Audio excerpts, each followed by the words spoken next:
മോശയുടെ കീർത്തനം. പുറപ്പാടിൻ്റെ പുസ്തകം 15-ാം അധ്യായം 1 മുതൽ 21 വരെയുള്ള വാക്യങ്ങൾ.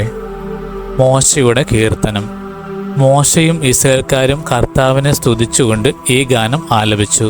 കർത്താവിനെ ഞാൻ പാടി സ്തുതിക്കും, എന്തെന്നാൽ അവിടുത്തെ മഹത്വപൂർണമായ വിജയം നേടിയിരിക്കുന്നു.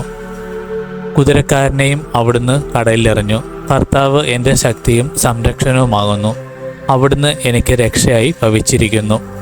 അവിടുന്നാണ് എൻ്റെ ദൈവം, ഞാൻ അവിടുത്തെ സ്തുതിക്കും. അവിടുന്നാണ് എൻ്റെ പിതാവിൻ്റെ ദൈവം, ഞാൻ അവിടുത്തെ കീർത്തിക്കും.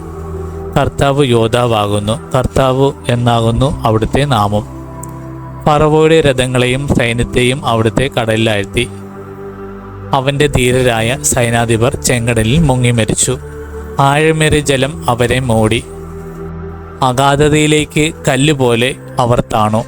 കർത്താവെ, അങ്ങയുടെ വലതു കൈ ശക്തിയാൽ മഹത്വമാർന്നിരിക്കുന്നു. കർത്താവെ, അങ്ങയുടെ വലതു കൈ ശത്രുവിനെ ചിതറിച്ചിരിക്കുന്നു. അനന്ത മഹിമയാൽ അങ്ങ് എതിരാളികളെ തകർക്കുന്നു.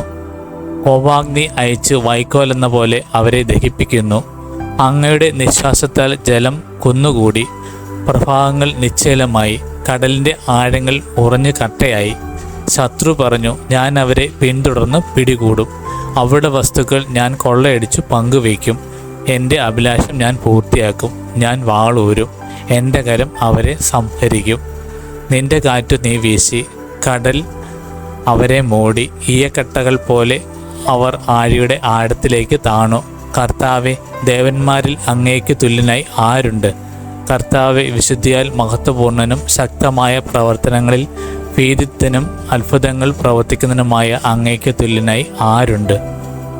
അങ്ങ് വലതുകൈ നീട്ടി ഭൂമി അവരെ വിഴുങ്ങി. അങ്ങ് വീണ്ടെടുത്ത ജനത്തെ കാരുണ്യത്തോടെ അങ്ങ് നയിച്ചു. അങ്ങയുടെ വിശുദ്ധ വസതിയിലേക്ക് ശക്തിയാൽ അവിടുന്ന് അവരെ നയിച്ചു. ഇത് കേട്ട ജനതകൾ ഭയന്ന് വിറച്ചു. ഫിലിസ്ത്യർ ആകുലരായി. ഏദോം പ്രഭുക്കന്മാർ പരിഭ്രാന്തരായി. മോവായിലെ പ്രബലന്മാർ കിടിലം കൊണ്ടു. കാനാൻ നിവാസികൾ മൃതപ്രായരായി.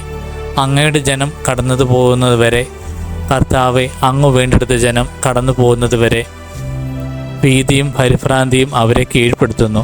അങ്ങയുടെ കരത്തിൻ്റെ ശക്തി അവരെ ശിലാതുല്യം നിശ്ചലമാക്കുന്നു.